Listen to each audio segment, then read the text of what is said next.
Welcome. Hello, everyone. I have the amazing Suzanne Tucker here. I don't know if you can tell my excitement levels have just gone through the roof because we're in the same Zoom room. And I'm chatting to Suzanne today. We decided to talk about emotional inheritance, which is what are we passing down to our next generation. So if you guys don't already know, Suzanne is the founder of Generation Mindful, all over Instagram and Facebook and like all over social media. I get her emails and all the content, reading all the blogs, articles. We were just talking before we went on live that our work is so aligned, emotional intelligence and social emotional learning for little people. And so I want to say a huge thank you for coming on today, Suzanne. I'm so excited. It's going to be good. We're going to have lots and lots to talk about.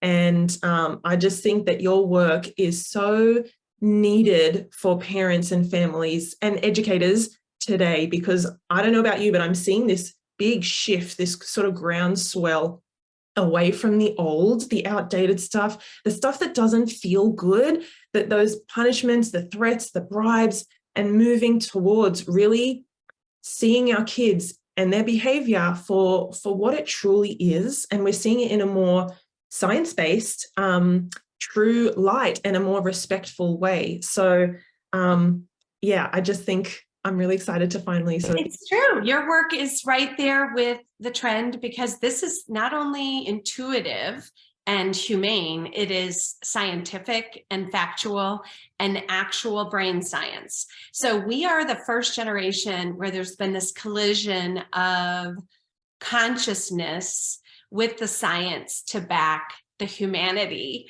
of connection over control. And we are flying without a net, and we all feel it. We're like, okay, that makes sense. I want to be that mom. I want to do that. Love that idea when I see it on Instagram. You know, you see somebody going like this with the 5 things. That just does me in as a mom, because I'm like, look how simple it is in word bubbles around that person's head. I should be able to do those 5 things. So it messes with us, because we are the first generation to have it all around us. And yet it's different to know something and be able to do something. And that's what I want to talk about today with you in terms of emotional inheritance, and looking at what exactly are we passing down? And that starts with, what did I inherit? Right?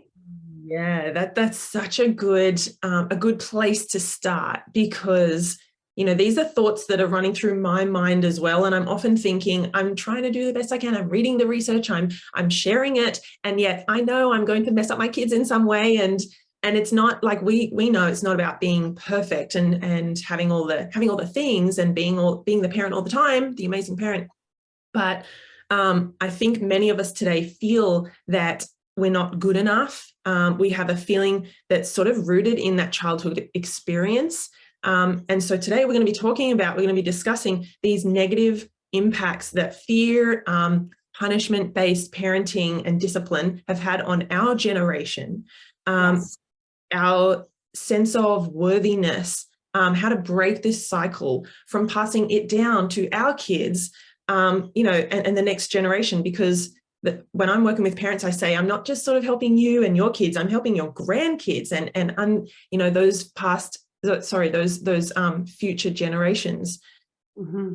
And what I've noticed, I don't know if you see this, the reason I call our community and our company Generation Mindful is I am healing me as I'm on the superhighway called parenting, which just makes life apparent, right? When you are a parent, life gets 20/20 vision apparent. You know all of your wounds. You literally get bumped up immediately to your shit, if I can cuss here. Sorry if there's little ears.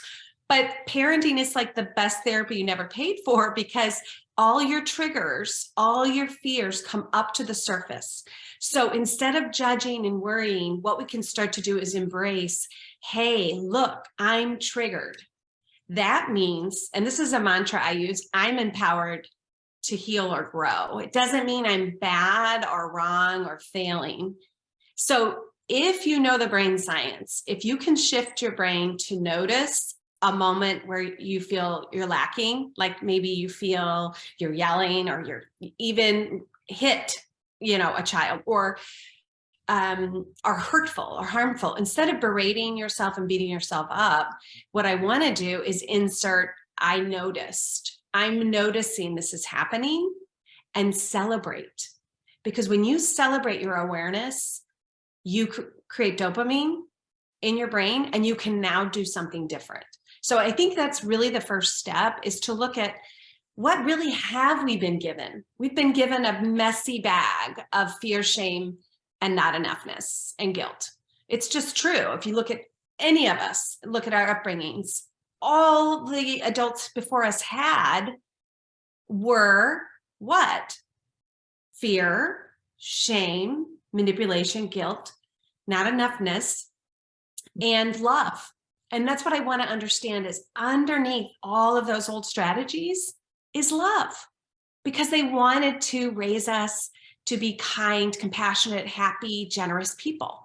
So that's where I want to go. Instead of beating ourselves up in the past generations, if we can shift to awareness as the goal, then we can be like, look, I'm yelling. I am yelling and I noticed. So I'm a rock star, basically. I'm a rock star just because I noticed. And now that I noticed is my point of power, I can insert other thing. Eventually, it takes time. Okay. But that's what we're going to talk about today. And none of it is possible without noticing. Yeah. And when is the best time to notice? When do you think the best time to notice is? I'm going to say it's really hard to notice it in the moment. Well, it's hard to catch yourself in the moment because we're flooded, and all of that, we're getting those cortisol, adrenaline, like flooded with those hormones. And it's hard to, we're probably going to notice it, but it's really hard to stop it. Totally. You nailed it. Because that's when we all think we're supposed to be building this muscle, is in the moment of crisis. And that is where we are really doing a number on ourselves. It's a real disservice to us and to our children. And Generation Mindful, we're like, hey, not going to happen. Not going to happen when the brain stem is activated and we're flooded with defense mechanisms. Not going to happen. That is not your point of power for all the beautiful executive functioning things that we want to do. So if we know that, that is science, what can we do to set ourselves up to win? And so it's this sort of thing where we're looking at self-awareness, strategies, our triggers, what we inherited, what do we do when we're triggered now, while we're all in our green, sane, loving, living, learning, thinking brains. This is our point of power. And so at GENM, we make learning about emotions fun, and we do it in a way that is daily rituals. Because if you think about, like, for instance, the thing you love most, drinking coffee in the morning, let's just say, right? You're going to get your coffee. You love your coffee. It doesn't matter if you're traveling or you're camping, you're going to figure it out. You're going to have like that cool camping coffee thing. So it's like, because you love it, you do it. So if you love playing a mindfulness game, or you love singing the feeling song and using your Snuggle Buddy plush with your kid every night at bed, you're going to do it. So that is really our belief, is that we can make all of this brain science, we can make it more accessible by making it daily and playful. Oh, I love that, because nothing happens overnight. Nothing happens with just intention. I think those daily small routines build up to become a new way of being, like a new way of parenting. It's almost like how to eat healthy or lose weight. You can't just eat one salad once, So exactly. This is such a powerful time of year, because you just nailed it with the new year. It's like, think about all the failed resolutions. Why they fail is we get fixated on the wrong thing. We're thinking about the doing, the action, but you want to get to the being state, the feeling underneath the doing. So instead of saying, I'm gonna lose 10 pounds, it's like, I want to feel great in my body. Put that up as your mantra every day. I want to feel great in my body. So what does that mean? That leads to things like drinking water or walking. But you see how there's less shame and guilt and recipe for disaster of like, darn it, I said I was going to work out every day and I didn't. So I'm a failure. Mm. And then we get overwhelmed and dismayed, and we get critical of ourselves, and we throw all of it away. So my big thing there is when you're setting up a new thing, like you talked about, it's a practice, guys, because we get to practice. And so if you set yourself up for daily playful practices, mindfulness, social emotional learning, those types of things, connection instead of control, like you said, they don't happen overnight. They come with a mindset.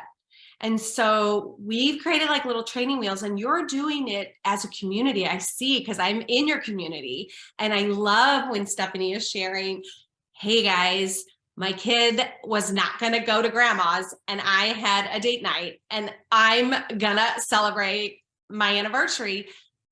How does that happen? How does Stephanie have the presence of mind to not lose her cookies and freak out, right? But to manage the moment. She does it because it's a practice, and she's here talking to you all every day, and she's thinking about this stuff all the time. She's creating creatives and quotes for you and sharing her life, right? So generously.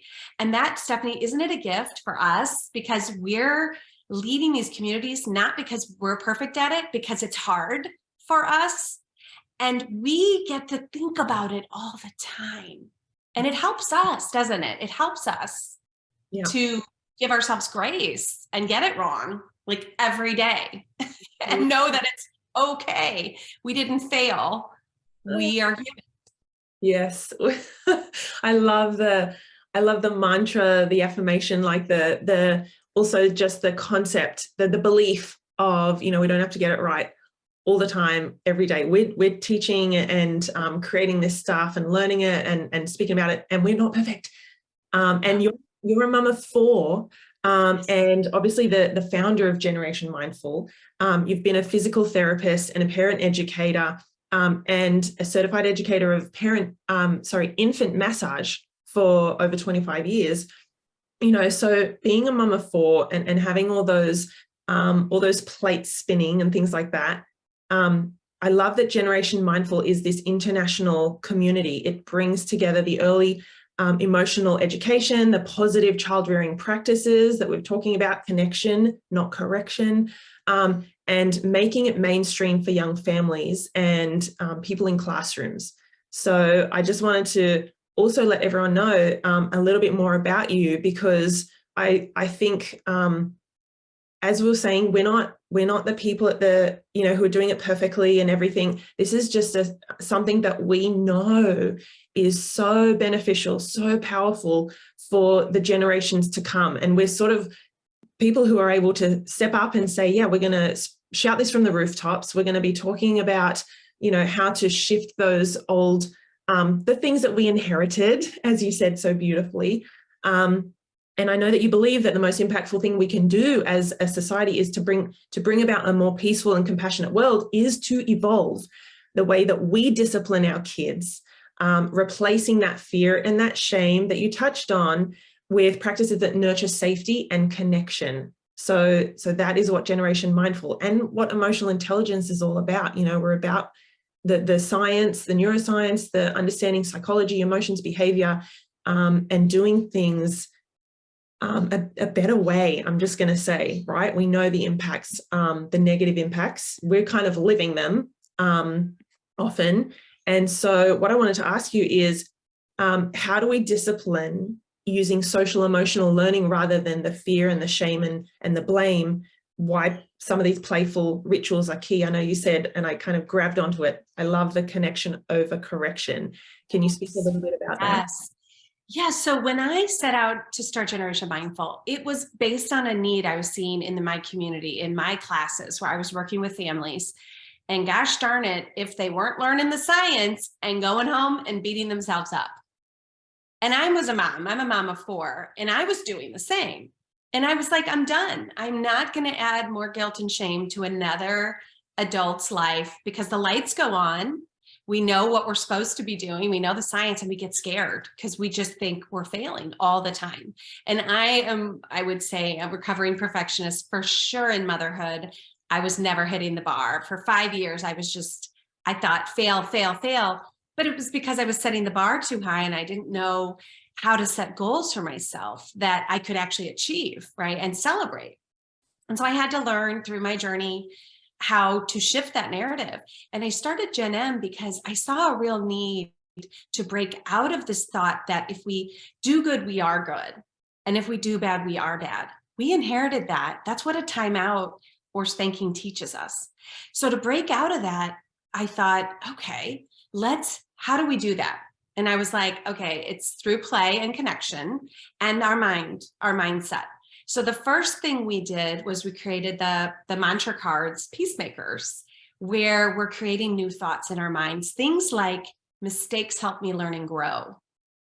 Now that may not be a conversation that you had growing up when you were little, when you dropped grandma's special mug or you burnt the thing or whatever. Maybe that is not what your brain thinks. Oh, mistakes are safe. They help me learn and grow. But your brain wants to think that, right? So when you make it a daily ritual to expose your brain and your child's brain to some of these basic truths that we want to adopt as a family, you can consider them called mindsets or belief systems. And we talk about it and we talk about where it doesn't live for us, we're actually able to create it in our lives. And that's why I started GENM, because I needed training wheels to do something else. And I saw that so did everybody else around me. And I saw, like what you just said, the biggest area of opportunity is emotional intelligence in the home early, and not just in our children. This isn't about taking a widget and saying, okay, kid, go over there and become emotionally intelligent. It's about what? Relationships. So it's about me. It's about the adult in the home. And how am I thinking? What are the words that fly out of my mouth based on my thoughts? And what are the actions that I'm doing based on my thoughts and my words? And the biggest thing here being repair, awareness and repair.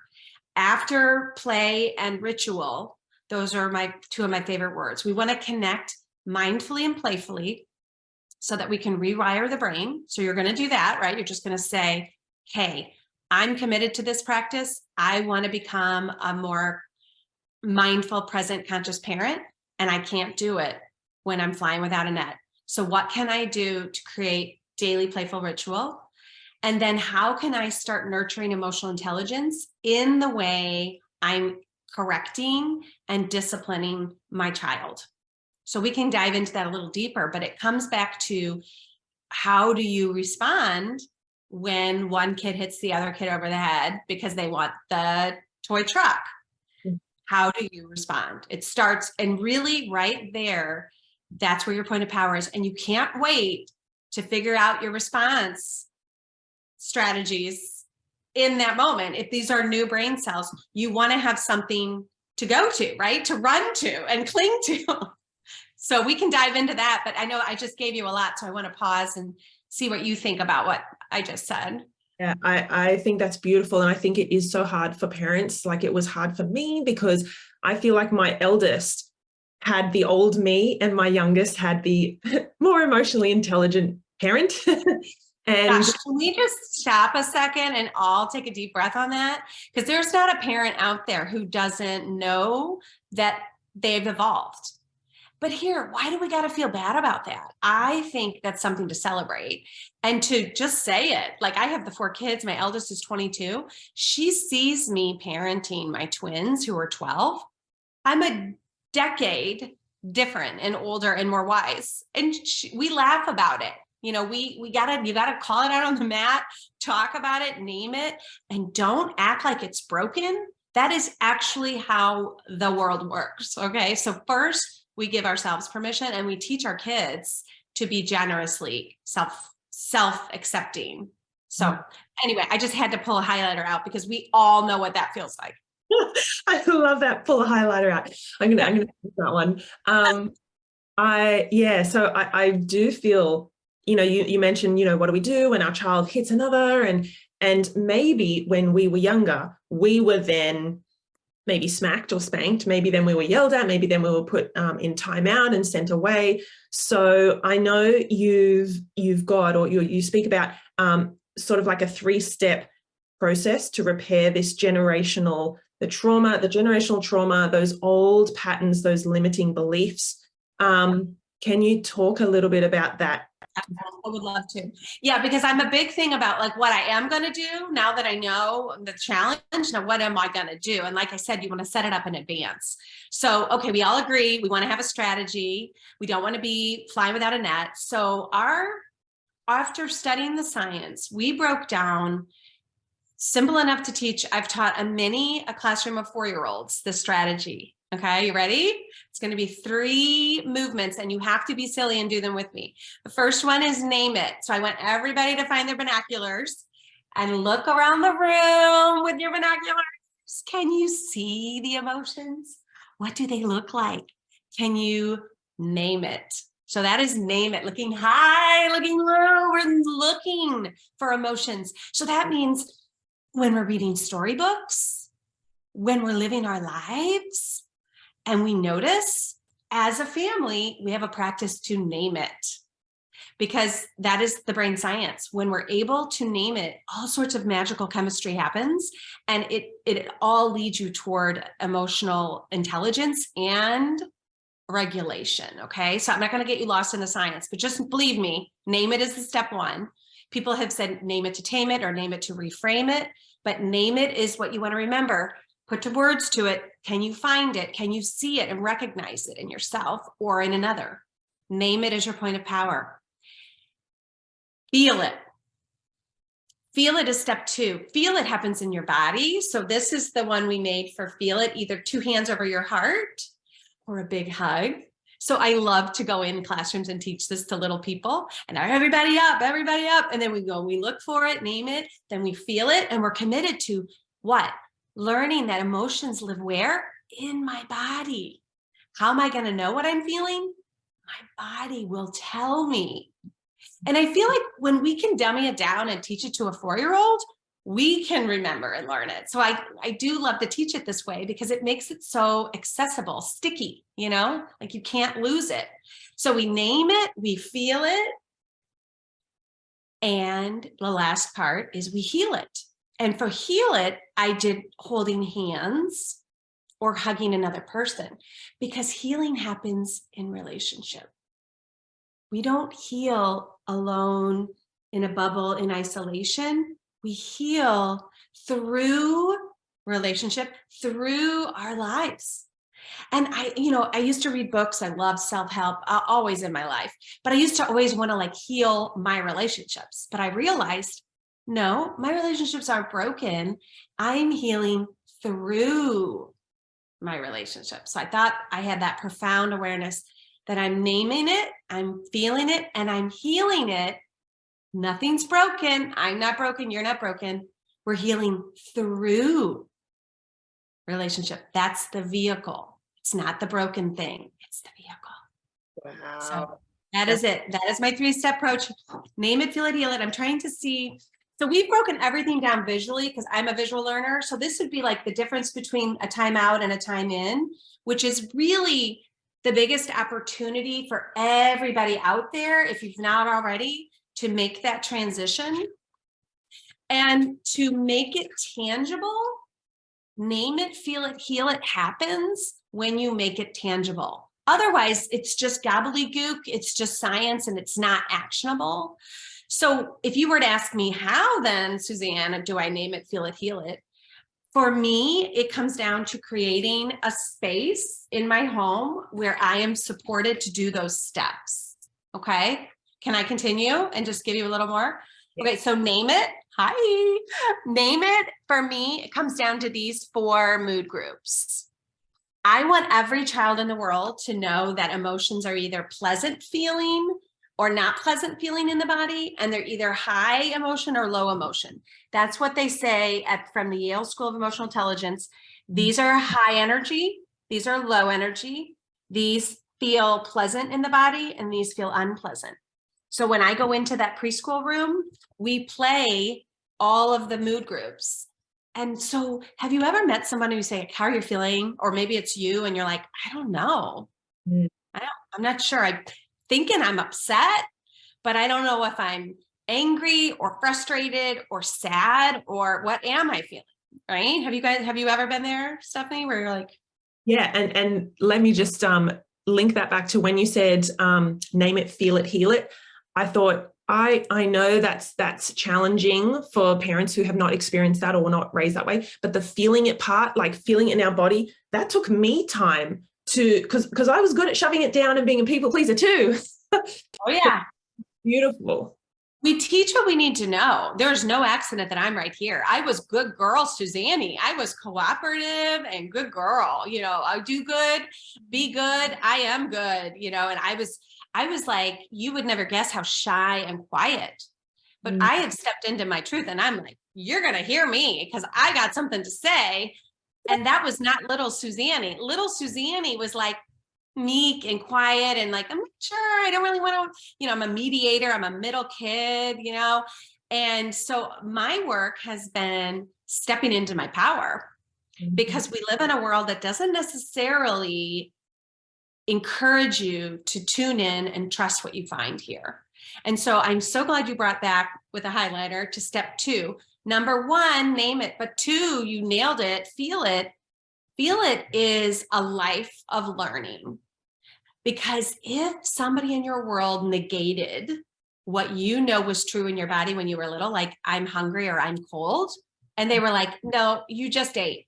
No, it's warm. No, you're not. No, you're cold. It's snowing. No, I'm not cold. I'm hot. I'm sweating. Nope, you're cold. Get your coat on. And you're like, I'm literally sweating right now. I am hot.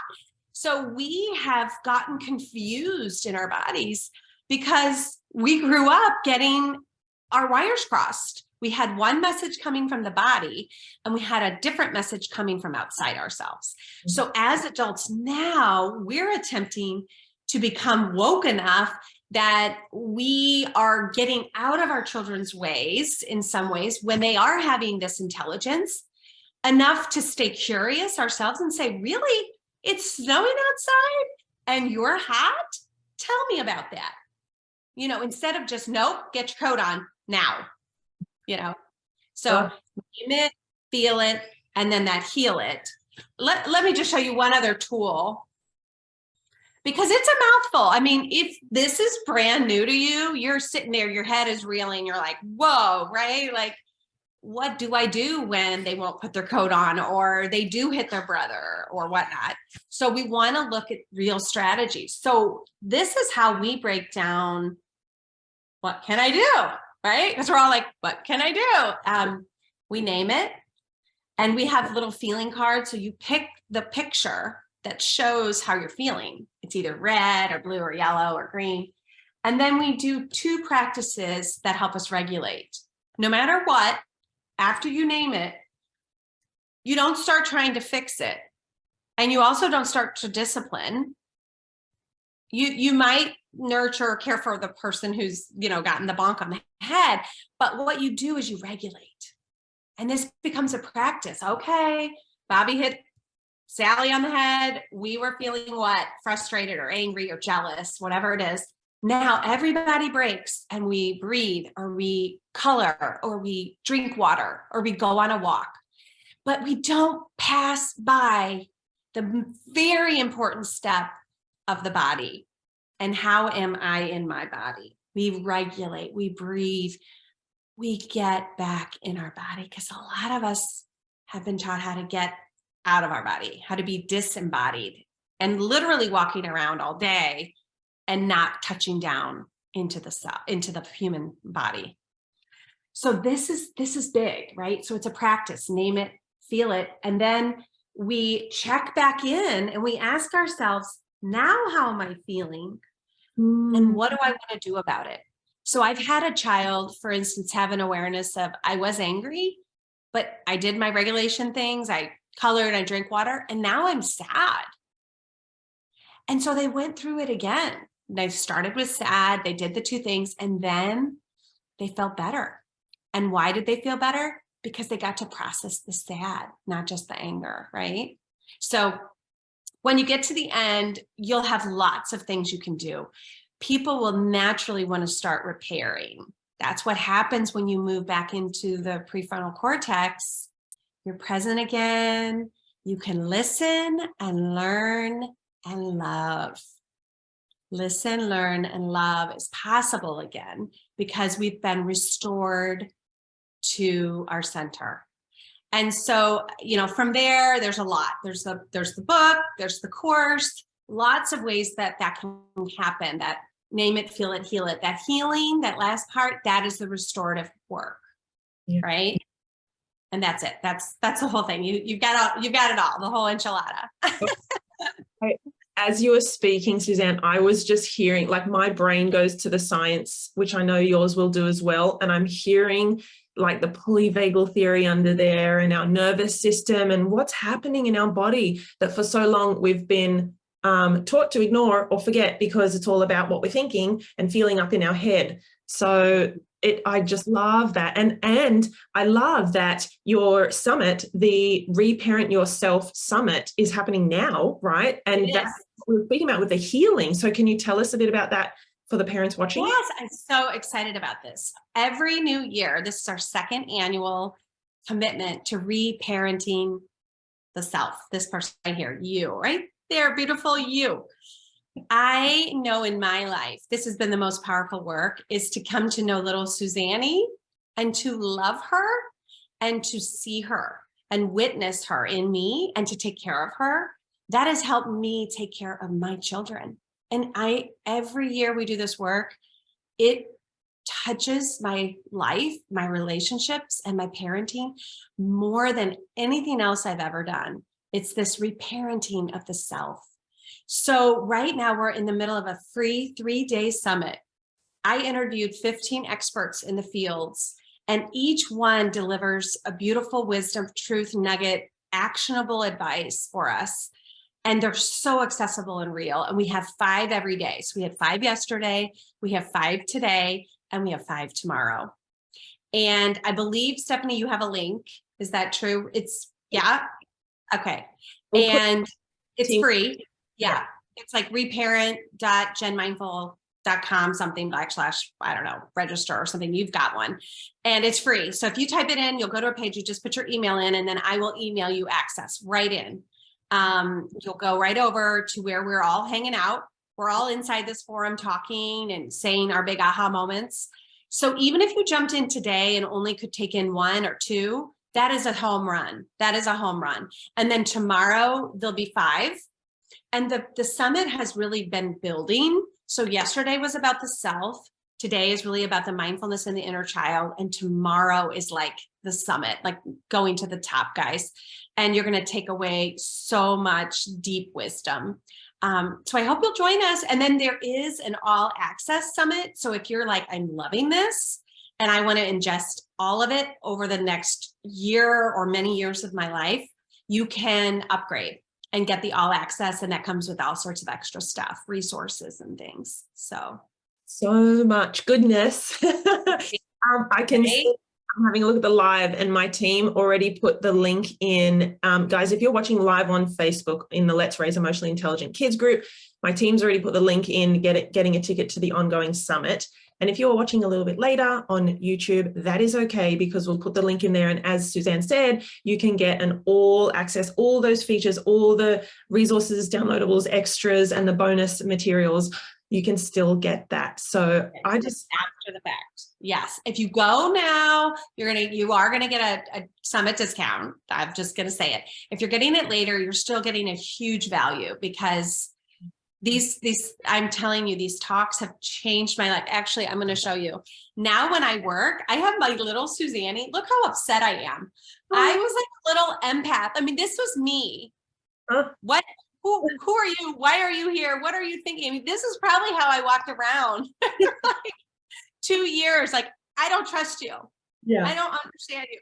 But I love her because keeping that little me close. And Stephanie, I cannot wait to hear about little you. I want to interview you. So who's with me? Stephanie is in my next year summit. Raise your hand if you think that would be brilliant. I would love to interview about this. I would love your wisdom and your take on this. It would be amazing. Yeah, I would love it. And I can see a few comments. Christy said she's watching the summit now and it's amazing. And Marie, beautiful Marie, said she loves that you said we teach what we need to know. That also landed with me. So thank you. Oh, thank you. Well, I don't think you do the work we do without having that humility of like, thank goodness I don't have to be the expert pro all the time at this. Thank goodness I get permission to fail and learn and grow as a human being. Oh, yeah. Yes, we're real. We're not perfect. Yeah, Carla's gonna jump on the summit too. So also we are going to pop a little freebie giveaway in about making learning emotions fun. Your bingo, can you tell us quickly about that? And I'll put the links in there as well. Sure. Yeah, we've got a free download for you. It is something that I created out of a need to just connect with kids and like, how do I actually really teach them? Happy is this, sad is this, angry, jealous, this is what it is. Feelings bingo, brilliant, right? So I will take this into classrooms or use it in homes with kids and they love it. So it's all the directions. It's like a 20-page download. You can print up all the little cards and you can play the little games. It even gives you little markers and you can play feelings bingo with ages 3 on up. And it'll spark deep conversations of like, did you ever feel that way? Or this is when I felt that way. So if you want to make learning about emotions fun and you don't know GENM yet, you got to get over that because that's what we're doing. And this bingo game is it's just a simple, fun way that you can start making it fun to talk about feelings in your home. Yeah, I love that. I think just making it fun and normalizing it is one of the first steps with our kids. So that's amazing. Thank you so much, Suzanne, for your time today. Thank you. I can do this all day long. This is favorite. And I know this is your favorite topic too. So just try getting us to stop talking about this. I know. I better quickly.